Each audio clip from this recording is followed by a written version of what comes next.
Good morning, જય સ્વામિનારાયણ વિદ્યાર્થી મિત્રો, કેમ છો? મજામાં?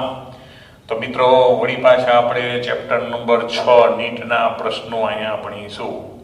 બરાબર, ચેપ્ટર નંબર 6 ના આપણે અમુક પ્રશ્નો કરી ચૂક્યા છીએ. ઓકે, 54 જેટલા પ્રશ્નો કર્યા છે ને આગળ આપણે આજે જે ચલાવશું. મિત્રો, આપણે આજે MCQ કરાવી છે, કાંઈ લેક્ચર છે. હવે તમને ખ્યાલ જ છે કે ટેલિગ્રામ પર પણ આપણી આવા 2 ગ્રુપ ચાલે છે. બરાબર ને, જોઈન કરી લેજો, જેમાં તમને લેક્ચર અને સાથે સાથે PDF અને તમારા કાંઈ પણ પ્રશ્નો હોય એનું સોલ્યુશન પણ આપણે એમાં કરાવશું. બરાબર, ડિસ્ક્રિપ્શનની લિંક આપેલી છે. સાથે સાથે યુટ્યુબમાં પણ લાઈક સબસ્ક્રાઈબ કરતા રહેજો, તમારા મિત્રોને પણ કહેતા રહેજો. ફિઝિક્સને આપણે ખૂબ સરળ બનાવવાના છીએ. તો આગળ વધીએ, જો આપણા MCQ. તો મિત્રો, 55મો MCQ.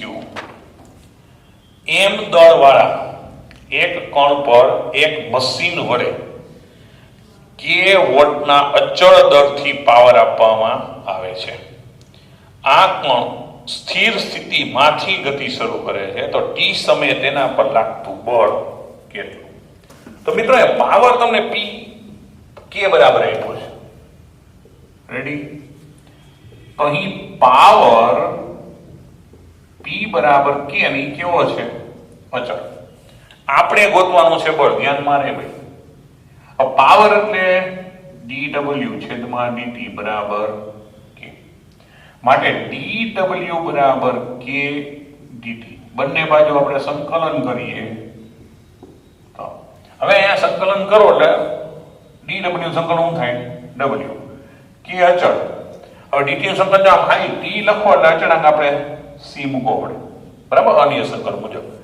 પણ અહીં t બરાબર 0 સમયે કણ સ્થિર છે, માટે w બરાબર 0. તો 0 મૂકો, અહીંયા 0 મૂકો, માટે 0 બરાબર 0 વત્તા c. એના માટે c ની કિંમત કેવી મળી? 0. એ મૂકી દો. તો માટે આપણા માટે w બરાબર kt. હવે w એટલે શું ભાઈ? ડેલ્ટા કે ગતિ ઉર્જાનો ફેરફાર. કાર્ય બરાબર હોય તો kt.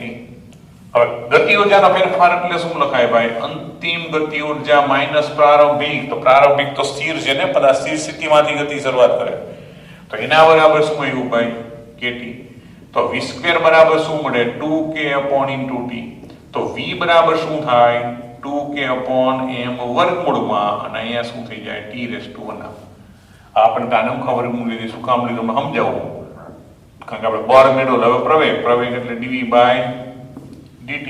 તો આનું t સાપે વિકલન કરો તો 2k/m અચળ.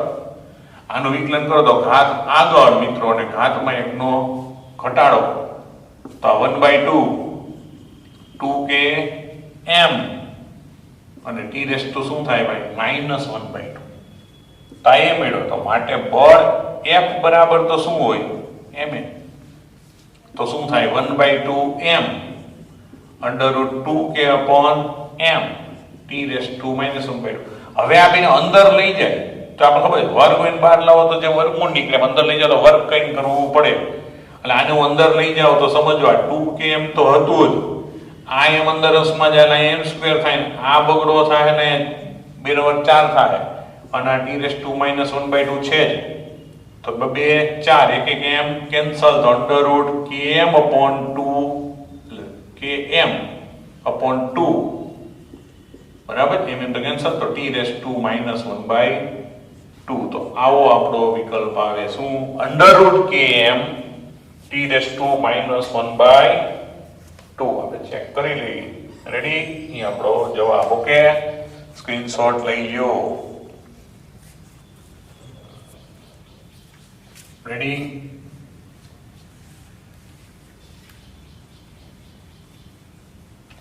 તો મિત્રો, આવા પ્રકારના MCQ કોમ્પિટિટિવ એક્ઝામમાં પૂછાય છે, કારણ કે સ્પષ્ટ લખ્યું છે નીટ. બરાબર ને, પૂછાયેલા પ્રશ્નોની જ આપણે અહીં ચર્ચા કરીએ છીએ. એટલે MCQ ખાસ વ્યવસ્થિત પ્રકારના તૈયાર કરો.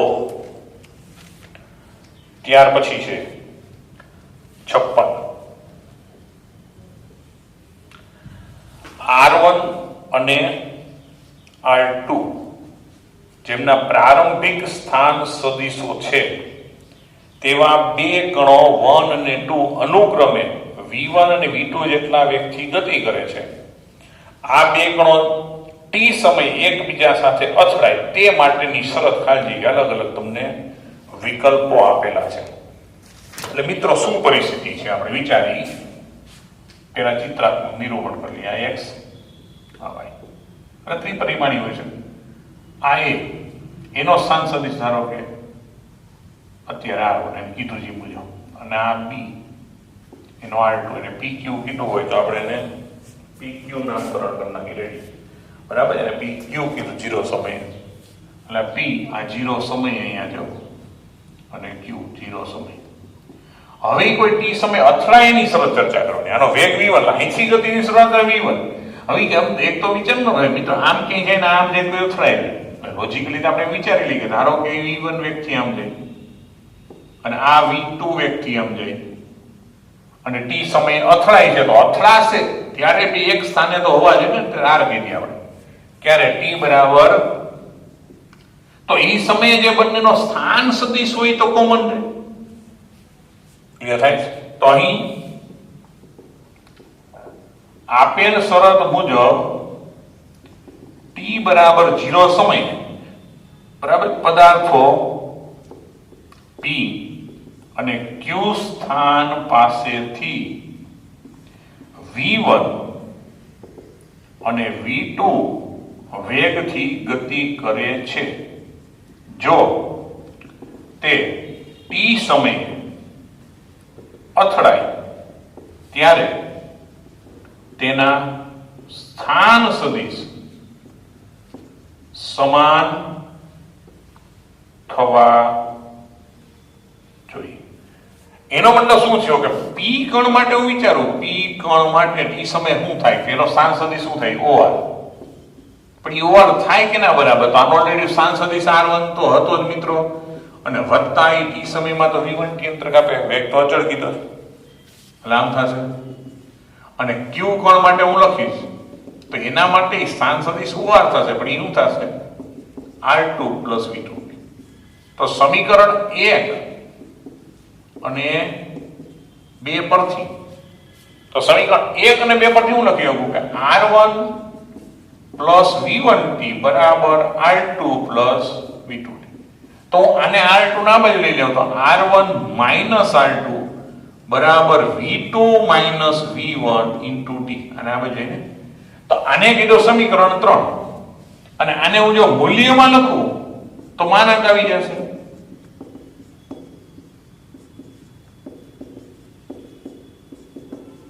તો હવે 3 અને 4 નો ગુણોત્તર લખીને સમીકરણ 3 ભાગ્યા 4 લેતા તો આપણે એક શરત એવી મળે કે r1 માઇનસ r2 છેદમાં એનું મૂલ્ય બરાબર v2 માઇનસ v1 છેદમાં એનું મૂલ્ય. આ જરૂરી શરત થઈ કે તો બંને અથડાય. બરાબર, એટલે જે આપણને વિકલ્પમાં આપેલું છે સી. Okay, ready? સ્ક્રીનશોટ લઈ લ્યો. બરાબર મિત્રો, 4 માર્કનો એમસીક્યુ હોય એ પ્રમાણે થોડી ગણતરી તો આવે. હવે બેઝિકલી સોલ્વ કરતી વખતે તમને સમજાવવા માટે બધું, બાકી આપણા મગજમાં ચિત્ર ક્લિયર કરી એટલે સીધો આ જ આવે, સીધો જવાબ. આ તો વર્ણન તમને અત્યારે સમજ આવે એના માટેની કથા છે. બરાબર, એટલે મહિનો લાગવો જોઈએ, કારણ કે તમારી માટે સમય બહુ કિંમતી છે. 60 મિનિટ અને 45 પ્રશ્નો નીટ વાળા માટે. બરાબર, એ પ્રમાણે ઓમાં 25 પ્રશ્નો જી વાળા માટે. એ પ્રમાણે તમારે સમય આપવો ને એ પ્રમાણે તૈયાર કરવી જોઈએ, અથવા એટલી સ્પીડ રાખવી પડે. હવે જો 57 150 મિલીમીટર એચજી દબાણ, એટલે દબાણ પારાની ઊંચાઈના સંદર્ભમાં આપી દીધું. રો એચજી પારાની ઘનતા આપી છે 13.6 ઇન્ટુ 10⁻³ કિલોગ્રામ પ્રતિ મીટર ઘન, 13.6 ગુણ્યા 10⁻³ કિલોગ્રામ પ્રતિ મીટર ઘન. ધમનીઓમાં પ્રતિ મિનિટે 5 લીટર લોહી ધકેલતા હૃદયનો પાવર ખાલી જગ્યા વોટ થાય. બરાબર, આપણે પાવર ગોતવાનો છે. તમને શું માહિતી? તો જો આમ જોવો ને hg પાવર જે તમે પાવર આપ્યો છે બરાબર, પાવર બરાબર દબાણ ઈ 150 મિલીમીટર, જે મતલબ h બરાબર તમને 150 મિલીમીટર, એનો મતલબ 150 10⁻³ મીટર. એની ઘનતા આપી દીધી છે 13.6 10⁻³ કિલોગ્રામ પ્રતિ મીટર ઘન, બરાબર છે, દબાણ માટેની બધી શરતો. કદ આપી દીધું લોહીનું 5 લીટર, એનો મતલબ કે 5 ગુણ્યા 10⁻³ મીટર ઘન. તો આપણે હૃદય દ્વારા અપાતો પાવર ગોતવો છે મિત્રો, બરાબર છે, ક્લિયર? પાવર ગોતવાનો. હવે મિત્રો પાવર એટલે સિમ્પલ સમજો, આમ કે પાવર બરાબર આપણે શું લખીએ? કાર્યના છેદમાં સમય. અચ્છા, ધમનીની લંબાઈનો અત્યારે L કહી દો ધારો કે, બરાબર. તો આની જગ્યાએ શું થાય? બળ ગુણ્યા લંબાઈ, બરાબર છે, કે જ્યાં L બરાબર આપણે એમ લઈ લઈએ કે ધમનીની લંબાઈ. તો હવે બળની જગ્યાએ શું લખી શકાય? તો બળ એટલે દબાણ ગુણાકારમાં ક્ષેત્રફળ. તો લોહી જાય છે ક્યાં? ધમનીમાં. ધમની ક્ષેત્રફળ કોનું કહેવાય? 8 નું ક્ષેત્રફળ. એટલે હું ધમનીના 8 નું ક્ષેત્રફળ, કારણ કે લોહી એમાં વહન પામે છે. અને આને દબાણ, આ પાવર છે ના દબાણ છે. અહીંયા આપણે એમ કરીને પી સિમ્બોલ આવે, આપણે પાવર નથી પી. હવે દબાણની જગ્યાએ આપણે શું લખી શકીએ? h ρg, કારણ કે આપણે જે દબાણ આપ્યું છે સીધું ઊંચાઈના સંદર્ભમાં આપ્યું છે પારાની. અને a ઇન્ટુ l એટલે શું થઈ જાય? કદ. l બરાબર કદ બરાબર v, અને છેદમાં સમય તો t છે. બસ મિત્રો, સમીકરણ તૈયાર થઈ ગયું. હવે આમાં કિંમત પધરાવી દો કે આ કેટલું? 150 મિલીમીટર, આ કેટલું? 13.6 ગુણ્યા 10⁻³ એટલું જ આપ્યું છે ને. જી તમને શું લેવાનું કીધું? જો ન લેવાનું કીધું હોય તો નો પોઈન્ટ કંઈક હોય તો આપણે એ પ્રમાણે લેવું પડે, બરાબર. જી 10 લેવાનું કીધું છે, અહીં નોંધ કરી લેજો, બરાબર. તો જી કેટલું? 10, કદ કેટલું? 5 લીટર એટલે -3, અને સમય દર મિનિટ એટલે 60 સેકન્ડ. તો આ આખાનું સાદરૂપ આપો અત્યારે તો તમને એનો જવાબ મળશે 1.7. કેટલો મળશે? 1.71 ના જવાબ આવી ગયો, બરાબર. બહુ સિમ્પલ છે, સૂત્રમાં થોડુંક લોજિક ગણતરી લગાતો રહેવું, બરાબર. 98 જોઈ લીધું છે, એક સાથે સ્ક્રીનશોટ લેજો. જો ગણતરી તો લાંબી સમય જશે. ચાલો જો, 20 મીટર ઊંચાઈએથી v0 જેટલા પ્રારંભિક વેગથી ઉધ્વ દિશામાં ફેંકેલો દડો જમીનને અથડાય ત્યારે 50% ઉર્જા ગુમાવીને પાછો ફેંકાય અને 20 મીટર ઊંચાઈ પ્રાપ્ત કરે છે. જો g બરાબર 10 મીટર પ્રતિ સેકન્ડ હોય તો v0 એટલે પ્રારંભિક વેગ, આની જગ્યાએ મીટર પ્રતિ સેકન્ડ, 28, 10, 14 અને 20 ચાર ઓપ્શન તમને આપેલા છે, બરાબર. તો પેલા પરિસ્થિતિનું ચિત્રાત્મક નિરૂપણ કરીએ મિત્રો, કે ભાઈ 20 મીટર ઊંચાઈનું એક આ બિલ્ડિંગ, અહીંથી v0 જેટલા આપણે વ્યક્તિ ફેંકો બધાને સ્વાભાવિક છે, મહત્તમ ઊંચાઈ જગ્યાએ વેગ શું થઈ જાય? 0. વળી પાછો ફરીને અહીંયા પહોંચે, અહીંયા આખરે જે 50% ઊર્જા ગુમાવીને વળી પાછો 20 મીટર ઊંચાઈએ પહોંચે છે. તો આ પ્રારંભિક કેટલો? આપણી પરિસ્થિતિ આ છે, h બરાબર 20 મીટર. આ આપણો પ્રશ્ન. તો આવી પરિસ્થિતિ થાય, સમજજો ખાસ. તો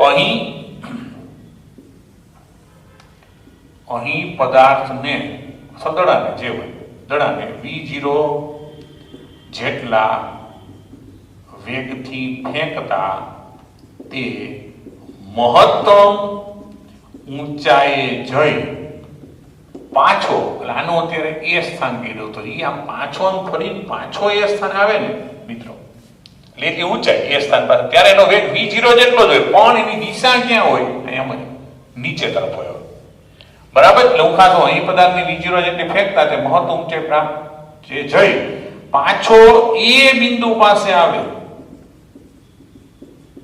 ત્યારે તેનો વેગ અધો દિશામાં v0 જેટલો જ હશે. આમ જો તમે જેટલું ઊંચાઈ ફેંકો પાછો ન્યા જ આવે ત્યારે. તો હવે આપણી પરિસ્થિતિ અહીં છે એનો વિચાર કરો. અહીંયા V0, અહીંયા અથડાય ત્યારે વેગ કેટલો હોય, બરાબર? તો હવે જમીન પર અથડાય ત્યારે વેગ v ડેશ લેતા હું, અને v ડેશ લઈ લો તો અહીં સમીકરણ શું લાગશે કે v ડેશ વર્ગ v0 સ્ક્વેર બરાબર 2g d. આવી પરિસ્થિતિ થાય. રેડી? તો આના ઉપરથી હવે v ડેશ સ્ક્વેર બરાબર શું થાય? હું એ બાજુ લઈ જાઉં તો આ v0 square plus 2gd, d એટલે આપણા માટે h છે તો આપણે h લખી નાખીએ. આને સમીકરણ એમ કહી દઉં. હવે સમજો કે અથડાતી વખતે ઊર્જા કેટલી? તો માટે અથડાતી વખતે ઊર્જા બરાબર લગતી ઊર્જા તો k બરાબર 1/2 mv ડેશ સ્ક્વેર થશે.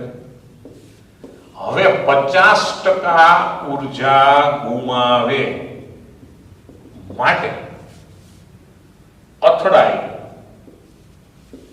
પાછો ઉપર તરફ ગતિ કરે, બરાબર? ત્યારે અથડાઈને પાછો ઉપર તરફ ગતિ કરે ત્યારે ગતિ ઊર્જા તો 50% વહી ગઈ, મતલબ એનો 50% વહી જાય 1/4 mv ડેશ સ્ક્વેર થી.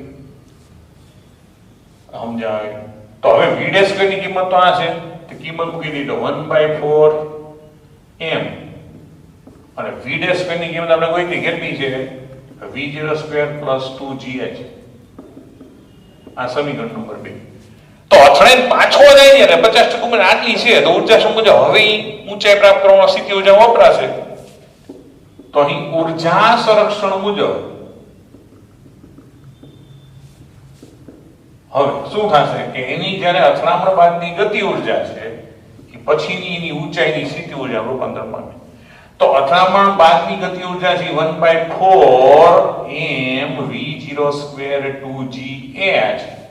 તો એની સામે અથડામણ પછી જે આપ્યું છે mgh થયું છે ને, કારણ આપણે 20 મીટર જ કીધું જ મિત્રો, એટલે શું થઈ ગયું mgh. તો mm કેન્સલ, આને ઓલી બાજુ લઈ જાવ તો v0 સ્ક્વેર બરાબર +2gh બરાબર શું થઈ ગયું 4gh. આને ઓલી બાજુ લઈ જાવ તો v0 સ્ક્વેર બરાબર શું થઈ જાય 2gh. આમાં કિંમત મૂકો તો આમ તો v0 સ્ક્વેર બરાબર કેટલો હોય ભાઈ 400, તો v0 બરાબર શું થયું 20 મીટર પ્રતિ સેકન્ડ. રેડી? જો ખાસ વ્યવસ્થિત વિચારજો કે અહીંથી ફેંકો ત્યારે મહત્તમ ઊંચાઈ પાછો અહીંયા આવે ને ત્યારે વેગ v0 થઈ જાય, પણ કઈ દિશામાં નીચે. તો હવે આટલા વિભાગ પૂરતું અચળ પ્રગતિનું સમીકરણ લગાડ્યું કે ભાઈ અથડાય ત્યારે v ડેશ હોય, અહીંયા વેગનો v ડેશ હોય તો કેમ મળે કે v dash square minus v0 square બરાબર 2gh. તો એમાંથી એને ઓલું બોલે v ડેશ ની કિંમત મૂકી. એનો મતલબ અથડામણ વખતે એનો વેગ v ડેશ છે તો અથડામણ વખતે ગતિ ઊર્જા કેટલી હોય 1/2 mv ડેશ સ્ક્વેર. હવે અથડાયા બાદ જ્યારે ફરી પાછો ઉપર જાય છે ત્યારે 50% ઊર્જા ગુમાવે છે, માટે હવે ઉપર જાય ત્યારે એની ગતિ ઊર્જા કેટલી 1/4 mv ડેશ સ્ક્વેર. તેમાં v ડેશ ની કિંમત મૂકી દીધી એટલે સમીકરણ મળ્યું. તો હવે ઊર્જાશ્રમ મુજબ આ જ ગતિ ઊર્જા છે એને ઉપર પહોંચવાની સ્થિતિ ઊર્જા રૂપાંતરમાં આપે. પણ એ પણ અનાયાસે આપણને 20 મીટર જ આપી છે, એટલે એ જેટલી જ મેં સિમ્બોલ h નો h રાખ્યો છે એટલે રાખ્યો છે. અહીંયા 10 કરી નાખે તમારે ફેરફાર થાય ભાઈ, તો તમારે h ડેશ અલગ સિમ્બોલ આપવાનો, પણ આપણે 20 જ આપ્યો છે એટલે મેં mgh એક સિમ્બોલ રાખ્યો છે, બરાબર? તો mm કેન્સલ, અને કરતા ઓલો 4a આવી ગયો 2gh માઈનસ કિંમત મૂકો જવાબ. Very simple. જોઈ નાખો, બરાબર? સ્ક્રીનશોટ લઈ લેજો. ઓકે,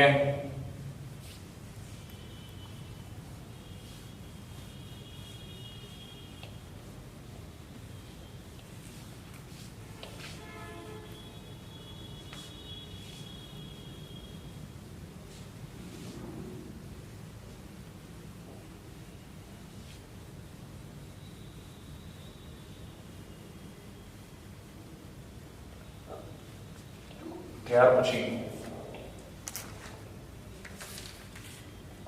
નો પ્રશ્ન છે 59. તો 59 નો પ્રશ્ન છે કે એક ઘર્ષણ રહિત સમક્ષિતિજ સપાટી પર m દળવાળો બ્લોક v જેટલા ઝડપથી સુરેખ પથ પર ગતિ કરીને તેના માર્ગમાં આવતા સ્થિર પડેલા કેપિટલ m એટલા દળવાળા બ્લોક સાથે સ્થિતિસ્થાપક અથડામણ અનુભવે છે. સંઘાત પછી પહેલો બ્લોક પ્રારંભિક વેગની દિશા સાથે θ ખૂણે v/3 જેટલી ઝડપથી ગતિ કરે છે. તો સંઘાત બાદ બ્લોકની ઝડપ કેટલી છે? રેડી, આપણે ગોતવાનું છે. તો અહીં લો, સંઘાત સ્થિતિસ્થાપક અથડામણ છે. તો અહીં બંને બ્લોકના દળ એમ છે, v1 બરાબર v તથા v2 બરાબર 0, પણ પ્રારંભ સ્થિર છે. અથડામણ બાદના વેગ v1 ડેશ, તો v1 ડેશ તમને કેટલો આપી દીધો છે? તો અથડામણ બાદ કેટલો છે? v/3 તથા v2 ડેશ કેટલો એ આપણે ગોતવાનું. તો સ્થિતિસ્થાપક અથડામણ માટે તો ગતિ ઉર્જાનું સંરક્ષણ થાય મિત્રો. અને થીટા કોણ છે, પણ આપણે ગતિ ઉર્જા લઈ હતી એટલે થીટા કે લેવા દેવા જ નથી. તો 1/2 m v1 square 1/2 m v2 square બરાબર 1/2 m v1 ડેશ સ્ક્વેર વત્તા 1/2 m v2 ડેશ. તો આ બધાયમાંથી આ 1/2 m તો v1 એટલે v સ્ક્વેર, v2 એટલે 0. આ એટલું સરસ મુજબ v/3 સ્ક્વેર ના આપણું v2 ડેશ પછી આપણે ગોતવું. તો આ v સ્ક્વેર અને આ બાજુ લેવો એટલે -v સ્ક્વેર 9 બરાબર v2 ડેશ સ્ક્વેર. તો v2 ડેશ સ્ક્વેર બરાબર 9 ઓછા 1 તો 8/9 v સ્ક્વેર. તો માટે v2 ડેશ બરાબર વર્ગમૂળમાં 8/9 ઇન્ટુ v. એને શું જવાબ આપ્યો છે આપણે જોઈ લેવા. 8 ની જગ્યાએ એને વર્ગમૂળ કાઢી નાખ્યા છે એટલે v2 ડેશ બરાબર આનું 2√2 થાય, આનું 3 થાય, આવી બરાબર 3 9 નું વર્ગમૂળ 3 આનું 2√2. રેડી? એટલે આ તો આપણો ક્વેશ્ચન નંબર લઈ ગયો છે 59. હવે 60મો જે પ્રશ્ન છે એ આપણો ટેક્સ્ટ બુક નો દાખલો છે. ચર્ચા નથી કરતા, હું તમને સીધી હિન્ટ આપી દઈશ. આ ત્રિજ્યાવાળા શિરોલંબ વર્તુળાકાર પૂછવાની પદ્ધતિ જુદી છે પણ છે સેમ. આ ત્રિજ્યાવાળા શિરોલંબ વર્તુળાકાર પથ પરના નિમ્ન સ્થાને પદાર્થ કણનો લઘુત્તમ વેગ ખાલી જગ્યા હોય તો તે વર્તુળાકાર માર્ગ પર ભ્રમણ પૂરું કરે. તો મિત્રો આ પરિસ્થિતિ શું થઈ કે અહીંયા આપણું એક આ વર્તુળ બધું, હવે અહીંથી આપણે એને મોકલીએ કેટલા વેગથી કે જેને કારણે વર્તુળ પૂરું કરે. હવે જો વર્તુળ પૂરું કરવાની શરત હોય કે અહીંયા પહોંચી જાય ને એટલે વર્તુળ પૂરું થવાનું છે. તો તમે આ છે ટેક્સ્ટ બુકનો આપણો ઉદાહરણનો દાખલો છે કે અહીંથી આપણે √5gr જેટલો જો વેગ આપી દઈએ તો અહીંયા સુધી પહોંચે ને પછી વર્તુળ કરી નાખે એટલે આપણો ઓપ્શન આનો આન્સર શું થશે ભાઈ? બરાબર, સાબિતી આપણે એમાં જે આપી છે √5gr એનો જવાબ આવે છે આપણે. બરાબર, ઉદાહરણનો દાખલો છે એટલે એની ડિસ્કશન અત્યારે બહુ જાજી કરતા નથી. રેડી? તો ત્યાર પછીનો છે બરાબર, આનો અત્યારે કાઢી નાખું મિત્રો, √5gr લખી નાખું ટેક્સ્ટ બુક મુજબ. બરાબર, એટલે તમારી નોંધમાં રહે. આનો answer √5gr text book. Text બુકનો ઉદાહરણ નંબર નથી ખબર, ટેક્સ્ટ બુકના ઉદાહરણ મુજબ. બરાબર, ત્યારે તો x60 જો 1 કિલોગ્રામ દળ ધરાવતા પદાર્થ પર t સમયે લાગતું બળ F બરાબર 2ti plus 3t² j newton જેટલું છે. આ બળ વડે t સમયે ઉદ્ભવતો પાવર ખાલી જગ્યા વોટ જેટલો છે. રેડી? તો મિત્રો અહીંયા આપણને દળ આપ્યું છે કિલોગ્રામ, બળ F બરાબર આપી દીધું છે 2ti પ્લસ 3t² j અને આપણે પાવરને ગોતવાનો છે. રેડી? તો હવે સમજો આપણે F થી શરૂઆત કરી તો F બરાબર શું આપ્યું છે 2ti પ્લસ 3t² j. હવે F ની જગ્યાએ ન્યૂટન મુજબ લખાય m એટલે m dv/dt બરાબર 2ti પ્લસ 3t² j. પણ આને m બરાબર 1 કિલોગ્રામ છે 1 કરી નાખો તો dv બરાબર 1 dt ને આપણે ઓલી બાજુ લઈએ તો 2ti વત્તા 3t² j. જો લોજિક હવે ખાલી કેટલું જ છે તમને એક સમીકરણ યાદ છે કે પાવર બરાબર બળ અને વેગનો અદિશ ગુણાકાર થાય. Power P = F dot V, તો F આપ્યું છે, હું ગમે ત્યાંથી V ગોતી આવું એટલે બેનો અદિશ ગુણાકાર કરી નાખશું. રેડી? તો હવે બંને બાજુ આ dt ને આપણે આ બાજુ લઈ ગયા ને, તો બંને બાજુ સંકલન લેતા, તો અહીં સંકલન dt નું સંકલન થાય V. આનું સંકલન જો સીધું ખબર છે ઘાતમાં 1 નો વધારો છેદમાં i ઘાત ઇન્ટુ i કરે. અહીં શું થાય? ઘાતમાં 1 નો વધારો છેદમાં i ઘાત ચેકમેટ. તો 2 કેન્સલ, આ કેન્સલ, તો v નું સદિશ સ્વરૂપ આવશે t² i પ્લસ t ઘન ઇન્ટુ j. બરાબર? ઓલું ન્યૂટન છે તો આ મીટર પ્રતિ સેકન્ડ. અથવા કંઈ નો આપ્યું એકમ કંઈ જો નો આપ્યો હોય, બરાબર, તો ન્યૂટન છે, આ ન્યૂટન છે એટલા માટે આ મીટર પ્રતિ સેકન્ડ લખી શકાય. તો હવે પાવર P બરાબર F ડોટ V. તો F કેટલું આપ્યું? 2ti વત્તા 3t² j dot t² i વત્તા t ઘન j.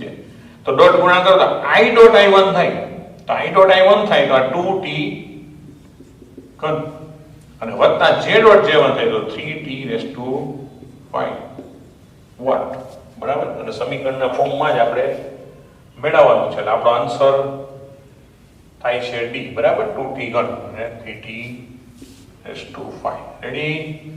જોઈ નાખો, સિમ્પલ જ છે, સ્ક્રીનશોટ લઈ લેજો. ઓકે,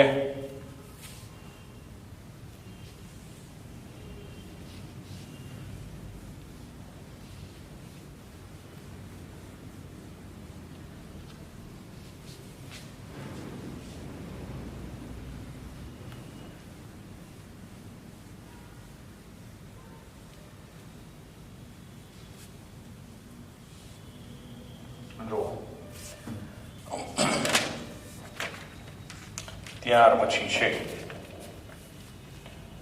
62.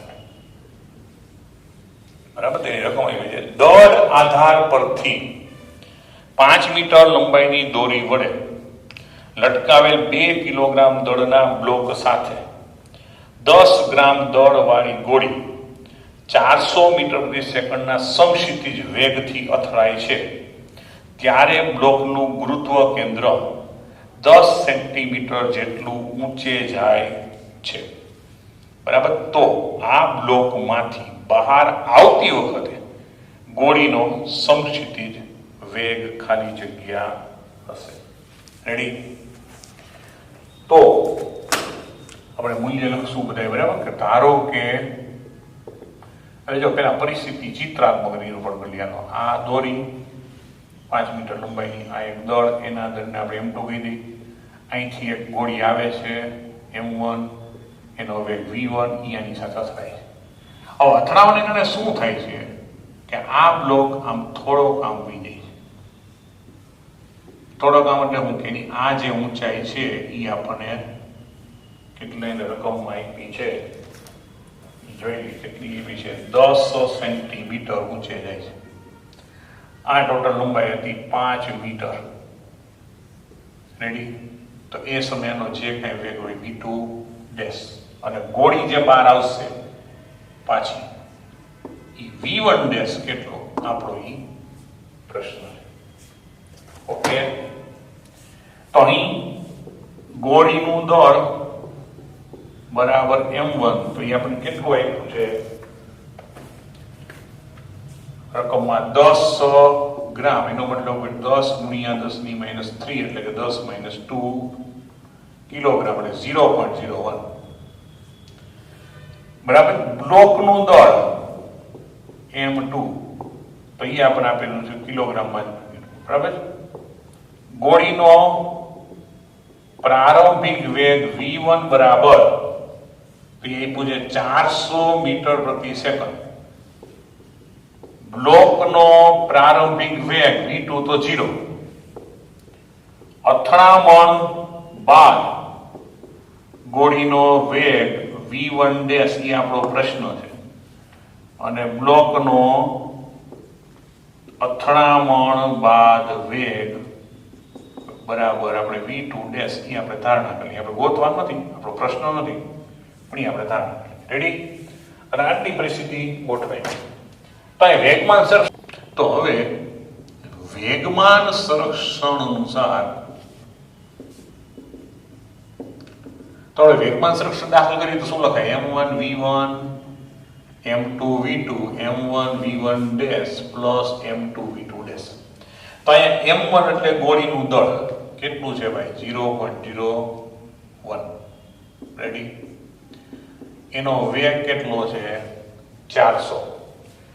m2 એટલે 2 કિલોગ્રામ પર પ્રાણ વેગ 0.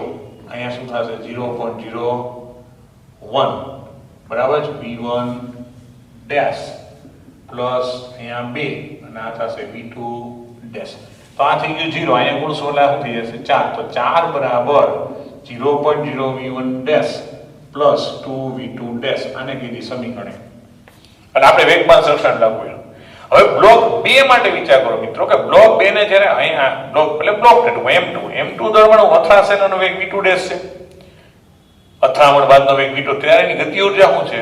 1/2 m2 v2 ડેશ સ્ક્વેર. અને એને કારણે ઉપર જાય છે એટલે ગતિ ઊર્જાનું જેમાં રૂપાંતર સ્થિતિ ઊર્જામાં. તો આપણે શું કહેશું કે બ્લોક m2 માટે શું થશે કે ગતિ ઊર્જા બરાબર એની સ્થિતિ ઊર્જા. તો ગતિ ઊર્જા 1/2 m2 v2 ડેશ સ્ક્વેર. કારણ કે અથડામણ પછી એને ગતિ મળી છે ને, તો બરાબર અહીંયા શું થાય? m2 g. તો m2 કેન્સલ. તો v2 ડેશ સ્ક્વેર બરાબર √2 v2 ડેશ બરાબર √.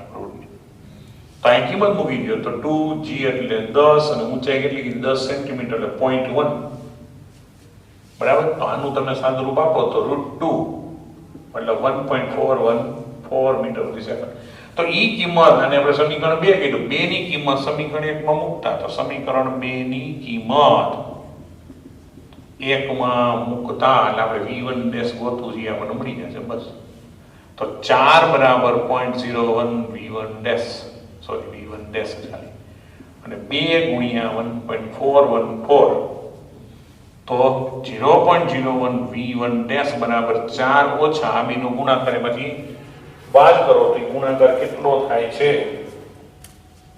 બરાબર. તો 2.828 બરાબર. એની ગણતરી આપણે અત્યારે 2.828 આ બેની બાદબાકી કરો તો v1 ડેશ બરાબર આ બેની બાદબાકી કરો એટલે સીધો અત્યારે આપણે ગણતરી પગાર 1.172 ભાગ્યા 0.01 એટલે આપણો જવાબ આવી જાય 117.2 મીટર પ્રતિ સેકન્ડ. પણ એપ્રોક્સિમેટલી એને કેવું કહી દે? એ લોકોએ 200 કહી દીધા બરાબર. 120 સોરી 200 એટલું બધું એપ્રોક્સિમેટલી એટલે 120. રેડી? પછી આ મિત્રો ગણતરી છે એટલે એમાં કઈ બહુ ફિઝિક્સ નથી. ફિઝિક્સ સમજવાનું છે એ આ 2 સ્ટેપ છે. ઓકે, સ્ક્રીનશોટ લઈ લ્યો.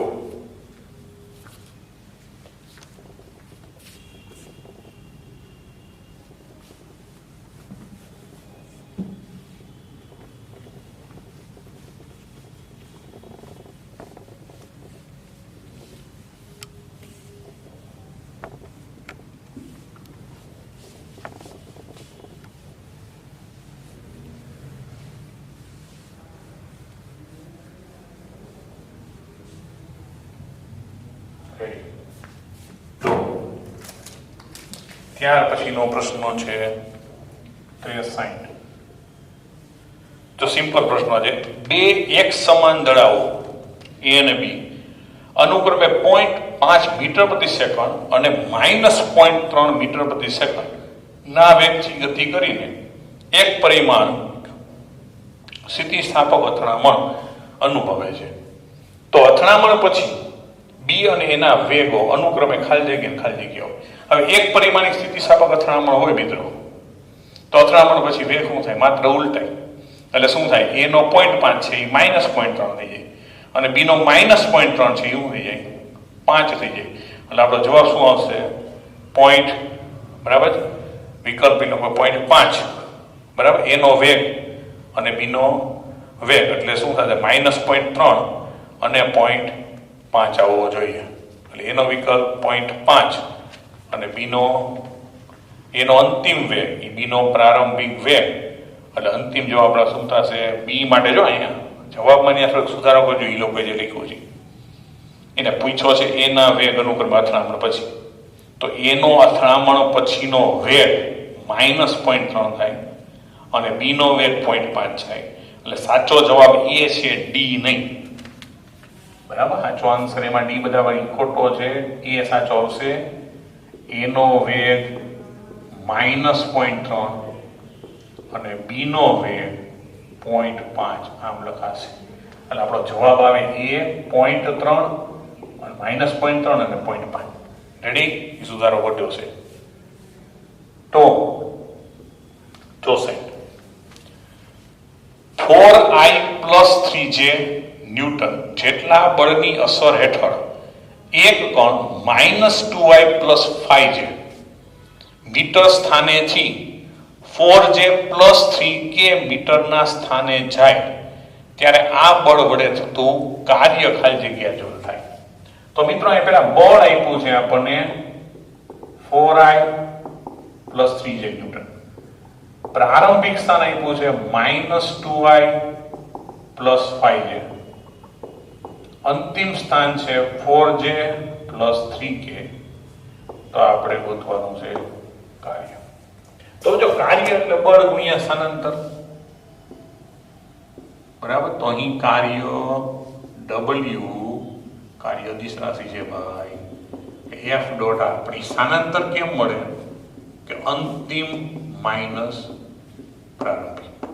તો F એટલે શું છે કે 4I + 3J ડોટ R2 એટલે 4J + 3K minus 2I + 5J.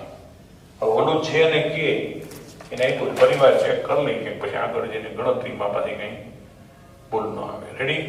Okay, તો બરાબર જ છે. બરાબર, 4 3K -2 તો હવે મિત્રો અહીંયા આપણે જે ડોટ પ્રોડક્ટ લેશું આપેલા બેની બાદબાકી કરી નાખી. એટલે આ 4I 3J એમ નામ રાખશું ડોટ. અહીંયા I માટે સમજો, અહીંયા તો I છે જ નહીં એટલે 0 માઇનસ પ્લસ એટલે 2I. જે વાળો આ બે પદ થશે એટલે 4 -5 તો માઇનસ છે અને 3K માં કઈ છે એટલે 3K એમ નામ રહેશે. તો હવે આનો ડોટ પ્રોડક્ટ લેશો ત્યારે I ડોટ I1 એટલે 4 2 8 વત્તા 3 × 3 તો -3 અને પછી અહીં તો 0 છે, અહીંયા કે કેરેટ છે પણ અહીં તો પદ છે 0 એટલે 0 થઈ ગયો. તો જવાબ શું થઈ જાય 5 જૂલ. કારણ કે કેરેટ વાળું પદ અહીં કે કેરેટ તો છે જ નહીં. બરાબર, એટલે 0 કે તો 0 × 3 તો એ શું થઈ ગયું 0. એટલે આપણો જવાબ શું હશે 5 જૂલ. ઓકે, સ્ક્રીનશોટ લઈ લ્યો. રેડી?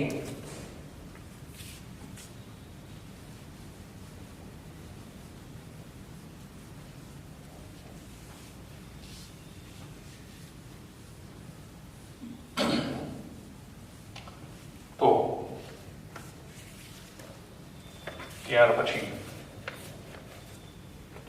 65 1 ગ્રામ દળ ધરાવતું વરસાદનું ટીપું 1 કિલોમીટર ઊંચાઈએથી પતન પામીને જમીન પર 50 મીટર પ્રતિ સેકન્ડના ઝડપથી અથડાય છે. G = 10 મીટર પ્રતિ સેકન્ડ સ્ક્વેર હોય તો ગુરુત્વાકર્ષણ બળ અને હવાના અવરોધ વડે થતા કાર્યો અનુક્રમે ખાલી જગ્યા જૂલ અને ખાલી જગ્યા જૂલ થાય. તો પેલા દળ આપ્યું છે 1 ગ્રામ, એનો મતલબ 10⁻³ કિલોગ્રામ. ઊંચાઈ આપી મિત્રો 1 કિલોમીટર મતલબ 10⁻³ મીટર. પ્રારંભિક વેગ 0 કારણ કે મુક્ત થતું હોય. અંતિમ વેગ છે 50 મીટર પ્રતિ સેકન્ડ. G = 10 મીટર પ્રતિ સેકન્ડ સ્ક્વેર લેવાનું. તો ગુરુત્વાકર્ષણ બળ એને WG કહી દઈને અવરોધક બળ WR કેટલું. રેડી? તો સમજો અહીંયા ગુરુત્વાકર્ષણની અસર તો નીચે આવે જ છે એટલે ગુરુત્વાકર્ષી બળની અસર હેઠળ કાર્ય તો એ તો WG = FD cos θ. તો બળ એટલે mg, આ ઊંચાઈને આપણે h કીધી h કહી દઉં કારણ જે અંતર આપે. અને મુક્ત પતન કરે જે દિશામાં ગુરુત્વાકર્ષણ બળ છે એ દિશામાં સ્થાનાંતર છે એટલે થીટા 0 cos 0 1 તો 10⁻³ આ 10 અને 10⁻+3 તો જવાબ આવશે 10 જૂલ એટલે આપણો પહેલો જવાબ આવી ગયો 10 જૂલ. હવે કાર્ય ઊર્જા મુજબ કુલ કાર્ય એટલે એની ગતિ ઊર્જાનો ફેરફાર. હવે કુલ કાર્ય એટલે Wg વત્તા Wr અને ગતિ ઊર્જાનો ફેરફાર અંતિમ માઈનસ પ્રારંભિક. પ્રારંભિક તો શૂન્ય છે તો આમાં કિંમત મૂકેલ આપણે Wr ગોતવું છે તો 1/2 mv² માઈનસ Wg તો આ મૂકવાનું 1/2 આ 10⁻³ આ વેગ આપ્યો છે 50 અને Wg તો આપણે ગોતી લીધું 10 તો 50 નો વર્ગ એટલે 2500 ભાગ્યા 2 એટલે 1250 10⁻³ માઈનસ 10 તો આ થઈ ગયું 1.25 માઈનસ 10 તો જવાબ આવ્યો -8.75 જૂલ. આપણા જવાબ શું થઈ જાય ગુરુત્વાકર્ષણ બળ થતું કાર્ય 10 જૂલ અને અવરોધક બળ થયું માઈનસ કારણ કે વિરુદ્ધ દિશામાં હોય એટલે -8.75 જૂલ. રેડી 66 જો એનો જવાબ છે આપણને બરાબર 10 અને -8.75. એમ દળ વાળો બ્લોક v જેટલા વેગથી ગતિ કરતી વખતે 4 મીટર 4 m એટલે 4 m સોરી m દળ વાળો બ્લોક v વેગથી ગતિ કરતી વખતે 4 m દળ વાળા સ્થિર બ્લોક સાથે અથડાઈને તરત જ સ્થિર થઈ જતો હોય તો આ કિસ્સામાં રેસ્ટિટ્યુશન ગુણાંક બરાબર ખાલી જગ્યા હોય તો અહીંયા સમજો બરાબર વેગમાન સંરક્ષણ મુજબ m1 v1 વત્તા m2 v2 બરાબર m1 v1 ડેશ અને આમ જે m2 v2 ડેશ. તો m દળ વાળો v વેગથી જાય છે આ m2 દળ વાળો પ્રારંભમાં સ્થિર છે એટલે એનું દળ 4m દળ લખી 4m અથડામણ પછી આ 0 થઈ જાય છે તો આ v2 ડેશ તો આ બે 0 0 થઈ ગયા તો આપણે શું મળ્યું કે mv બરાબર 4m v2 dash m cancel તો v2 ડેશ બરાબર v/4. હવે અહીં અથડામણ સ્થિર થઈ જાય એનો મતલબ સમજો અહીં અથડામણ સ્થિતિસ્થાપક છે સ્થિતિસ્થાપક હોવાથી તો રેસ્ટિટ્યુશન ગુણાંક કેટલો હોય એટલે તમે રેસ્ટિટ્યુશન ગુણાંક તો અથડામણ સ્થિતિસ્થાપકની શરત નથી રેસ્ટિટ્યુશન ગુણાંક શોધવાનો છે એ શરત આપી નથી તો આપણે કે લખો રેસ્ટિટ્યુશન ગુણાંક શોધવાનો છે તો હવે રેસ્ટિટ્યુશન અંક તો E બરાબર શું હોય v2 dash minus v1 dash બરાબર v1 માઈનસ v2 તો v2 ડેશ એ કેટલો છે v/4 આ 0 આ કેટલો છે v આ 0 તો જવાબ શું આવશે 1/4 મતલબ 0.25. ઓકે સ્ક્રીનશોટ લઈ લેજો.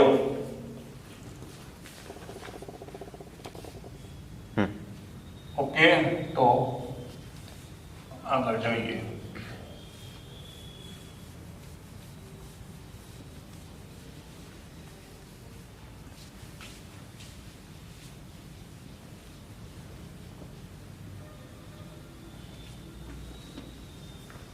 તો પ્રશ્ન નંબર 67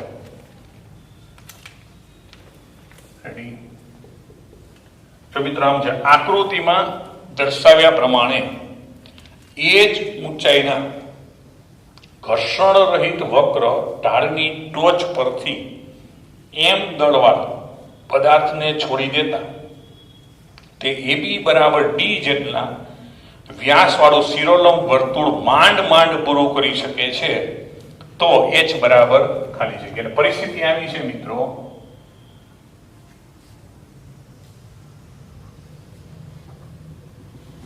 બરાબર આ A અને B આ D વ્યાસ આપ્યો આ H ઊંચાઈ. હવે અહીંથી આપણે પદાર્થને છોડીએ છીએ તો આમ ગતિ કરી અને અહીંયા પહોંચે છે માંડ તો આ H કેટલો છે એ આપણે ગોતવાનું. હવે મિત્રો અહીંથી ખાલી આટલું વિચારી કે અહીંયા કોઈ પદાર્થ આવી માંડ ક્યારે પહોંચે આપણે ટેક્સ્ટ બુક નું ઉદાહરણ હમણાં એક આગળ જોયું હતું યાદ છે ને તો શું થશે અહીં બરાબર પદાર્થ A થી B સુધી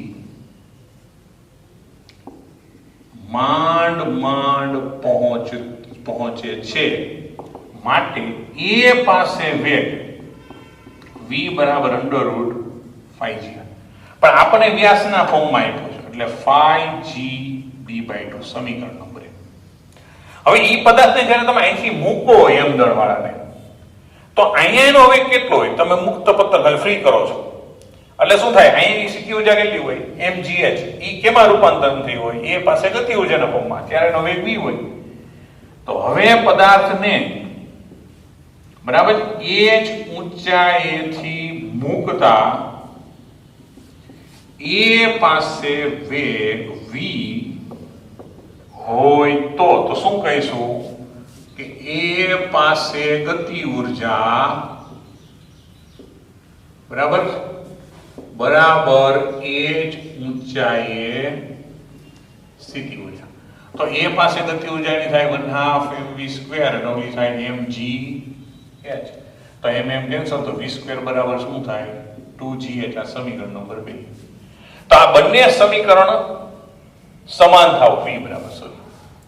તો હવે શરત પરથી શું થવું જોઈએ? આ અહીંથી મૂકી ત્યારે વેગ આટલો હોય, જો ઈ વેગ આટલો હોય તો ઈ પહોંચે. તો માટે સમીકરણ 1 અને 2 ને સરખાવતા સમીકરણ 1 અને 2 પરથી આપણે શું કહી શકીએ કે √2gh બરાબર √5/2gd. તો √2 બે બાજુથી કેન્સલ, તો 2gh બરાબર 5/2gd. તો gg કેન્સલ, તો h બરાબર 5/4d. એટલે વ્યાસ આટલા ભાગમાં ઊંચે હોવું જોઈએ. એટલે આપણો ઓપ્શન આવે 5/4 બરાબર d, એટલે ઓપ્શન A. ઓકે, સ્ક્રીનશોટ લઈ લો. રેડી?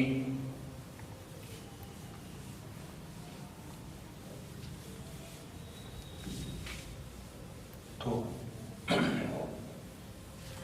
ત્યાર પછી 68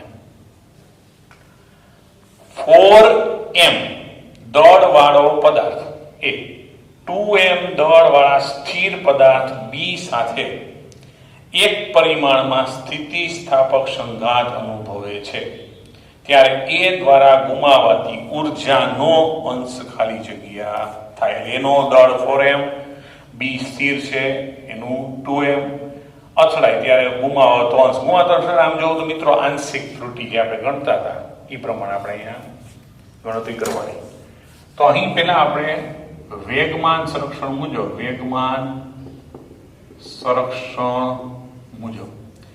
m1 v1 વત્તા m2 v2 બરાબર m1 v1 ડેશ અને m2 v2 ડેશ આ લખી નાખવાનું. તો આનું દળ છે 4m, ત્યારે વેગ v. આનું છે 2m, ત્યારે સ્થિર. આ 4m v1 ડેશ આપણને ખબર નથી, આ 2m v2 ડેશ. ક્લિયર? તો બધેમાંથી mm કેન્સલ, બરાબર છે? વધારામાં તમે કેન્સલ કરો શું મળશે કે v, આ mm તો બધા કેન્સલ, તો શું આવશે? 4v બરાબર 4v1 ડેશ વત્તા 2v2 ડેશ. તો 2 હજી કેન્સલ કરી નાખી, તો 2v બરાબર 4v1 dash plus v2 dash. આ સમીકરણ નંબર 1. ઓકે, અથવા આને v1 જ રાખી, v1 તો v1 જ રાખો તો બરાબર. આવું સમીકરણ. હવે સ્થિતિસ્થાપક અથડામણ છે. હવે અથડામણ સ્થિતિસ્થાપક હોવાથી અને શરત આપી તો e બરાબર શું થાય? 1. રેસ્ટિટ્યુશન ગુણાંક શું થાય? 1. પણ e બરાબર ખરેખર શું હોય? v2 dash minus v1 dash બરાબર v1 માઇનસ v2. તો આના બરાબર 1. તો v2 dash minus v1 dash અને v1 આ તો 0 ને, આ પ્રારંભ તો સ્થિર હતું. તો અહીંથી એમ કરતા v2 ને કરતા બનાવો તો શું થાય કે v1 પ્લસ v1 ડેશ બરાબર v2 ડેશ આવશે. આ સમીકરણ 2. આ v1 આમ લઈ ગયા, આ માઇનસ આમ લઈ ગયું. તો આ v2 ડેશ ની કિંમત સમીકરણ 2 માંથી આમાં મૂકી તો સમીકરણ 2 ની કિંમત 1 માં મૂકતા, તો હવે 1 માં મૂકો તો 2v1 4v1 ડેશ વત્તા v2 ડેશ એટલે v1 વત્તા v1 ડેશ. તો આને આ બાજુ લઈ આવો તો માઈનસ થઈ જાય, તો v1 બરાબર શું આવે? 5v1 dash. તો v1 ડેશ બરાબર શું થાય? v1/5. આ સમીકરણ નંબર 3. તો હવે જે ગતિ ઉર્જાનો અંશ, ગુમાવેલી ગતિ ઉર્જાનો અંશ આપણે જે ગોતવાનો છે, ગુમાવેલી ગતિ ઉર્જાનો અંશ. એટલે પહેલા એ ખબર પડી જાય કે આપણે શું ગોતવાનું છે. બરાબર.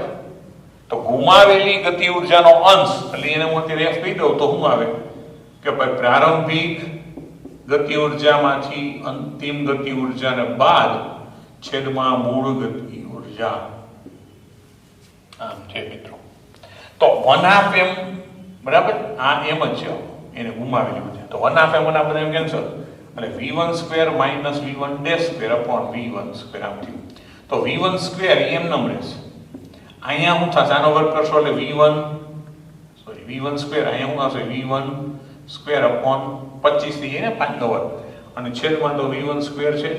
v1² કેન્સલ તો 1 - 1 upon 25 તો શું થઈ જશે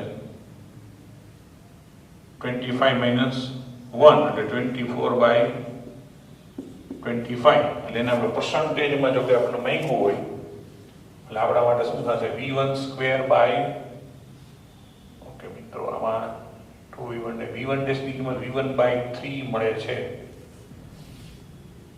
આપણે કિંમત જ્યારે મૂકી 2v1 અચ્છા અહીંયા આપણે 2 કેન્સલ કર્યા ત્યાં અહીંથી જ થોડોક પ્રોબ્લેમ છે. બરાબર. અહીંયા 2 આપણે કેન્સલ કરીએ 2 વધે અહીંયા શું થશે 2 આવશે તો 2 + v1 એટલે 3 તો અહીંયા આવશે 3 અને એને કારણે અહીંયા શું આવશે 3 9 બરાબર એટલે 1 - 9 તો શું આવશે 8/9 એ આપણો ગુમાવેલો અંશનો જવાબ થાય. રેડી. ઓકે. એટલે આ ગુમાવેલો અંશ કેટલો 8/9 એ આપણો આન્સર. પર્સન્ટેજમાં પૂછ્યું હજી તો 100 વડે પાછું ગુણી નાખવાનું. ઓકે. પણ આપણો મૂલ્ય ખાલી આમાં જ આપ્યું આંશિક જ પૂછ્યું પ્રતિશત નથી પૂછ્યું. ઓકે. જોઈ લો સ્ક્રીનશોટ લઈ લો. રેડી.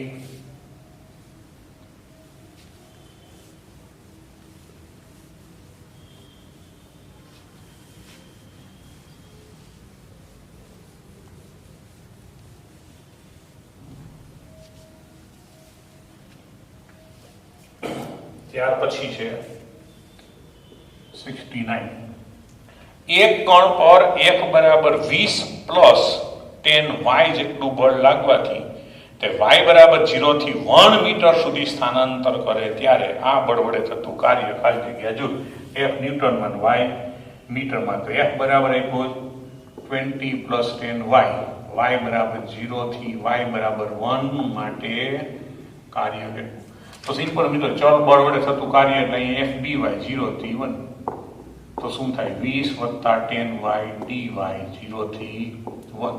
તો આનું સંકલન કરો એટલે 20y આનું કરો એટલે 10y²/2 0 થી 1 એટલે કે 20y + 5y² 0 થી 1. પેલા 1 મૂકો ત્યારે 20 અહીંયા 5 અહીંયા 1 નો વર્ગ 0 મૂકો ત્યારે 0 થઈ જાય તો 20 + 5 એટલે જવાબ આવે 25 જૂલ. એ આપણો આન્સર થશે. રેડી. ઓકે. અને 70 બરાબર આજનો આપણો લાસ્ટ MCQ સોલ્વ કરવા જઈ રહ્યા છીએ.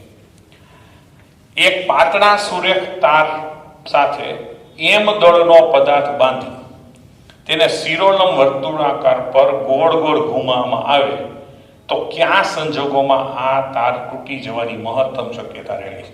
જો મિત્રો આની આમ કોઈ ગણતરી કરવાની જરૂર નથી. આમ તમે ગોળ ગોળ ઘુમાવો ને ભાઈ બરાબર તો અહીંયા પદાર્થ હોય ત્યારે શું થાય કે વજન બળ mg અને એનું તણાવ બળ દોરીમાં જે તણાવ બળ ઉત્પન્ન થાય ઉપર તરફ લાગતું હોય બરાબર તેની પરિણામી અસર અહીંયા સૌથી વધારે હોય θ = 0 માટે.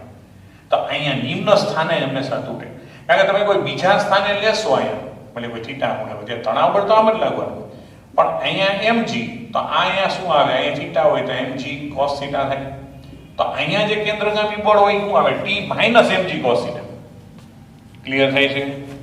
તો તમે શું કહી શકો અહીંયા વધારે કેન્દ્રગામી બળ કે અહીંયા વધારે કેન્દ્રગામી બળ લાગતું હશે બરાબર. એટલે શું થાય t - mg કારણ કે થીટા જેમ વધે એમ cos θ ની કિંમત ઘટે એટલે બાદબાકીની કિંમત ઘટે. ક્લિયર થાય છે. એટલે તમારા માટે જેમ તણાવ બળ લાગતું એનું આભાસી બળ આના પદાર્થ ઉપર લાગતું હોય સમજો. અહીંયા તણાવ બળ ટી લાગે આભાસી બળ પાછી પદાર્થ ઉપર તણાવ બળી દોરી માંગતું પદાર્થ ઉપર ટી પાછું આભાસી નીચે લાગતું હોય અને અહીંયા બળ સૌથી વધારે હોય અહીં સીધું mg લાગે. અહીંયા તો કયો ઘટક આવે mg cos θ આવી જાય સીધો. ક્લિયર થાય છે. એટલે mg cos θ આવે એટલે આની અસરકારકતા શું થઈ જાય ઓછી થઈ જાય અહીંયા થીટા 0 થાય એટલે આપણો ઓપ્શન શું આવે કે સૌથી નિમ્ન સ્થાને હોય ત્યારે તૂટવાની સંભાવના વધારે હોય છે. આન્સર સી, સૌથી નિમ્ન સ્થાન પાસે. ઓકે, એની ગણતરીની કોઈ જરૂર નથી, સીધું લોજિકલી તમે વિચારી શકો. ઓકે, તો સ્ક્રીનશોટ લઈ લેજો. ઓકે વિદ્યાર્થી મિત્રો, તો જો આપણે અહીંયા આપણું છઠ્ઠા ચેપ્ટરના જે કંઈ નીટના પ્રશ્નોની મારે ચર્ચા કરી હતી, 70 જેવા પ્રશ્નો નીટમાં ઓલરેડી પૂછાઈ ચૂકેલા છે, એને આપણે ડિસ્કશન કર્યા છે. એટલે એના આધારે તમને ખ્યાલ આવે કે ખરેખર આપણે પ્રિપેરેશન કરતા હોય ત્યારે ફિઝિક્સમાં બહુ હાર્ડ, નીટવાળા માટે ખાસ કહું છું, બહુ હાર્ડ ને બહુ અઘરા પ્રશ્નો સોલ્વ કરવાની બહુ ખાસ જરૂર નથી. એનો તમને ખ્યાલ આવે, કારણ કે જે પ્રશ્નો ચર્ચા કરી છે એ નીટમાં પૂછાઈ ગયેલા પ્રશ્નોની ચર્ચા કરી છે. ઓકે, એટલે ફરી વાર તમને યાદ કરાવી દો કે આપણી જે કાંઈ ચેનલ છે એને લાઈક, સબસ્ક્રાઈબ અને શેર કરતા રહેજો. બધાને જય સ્વામિનારાયણ.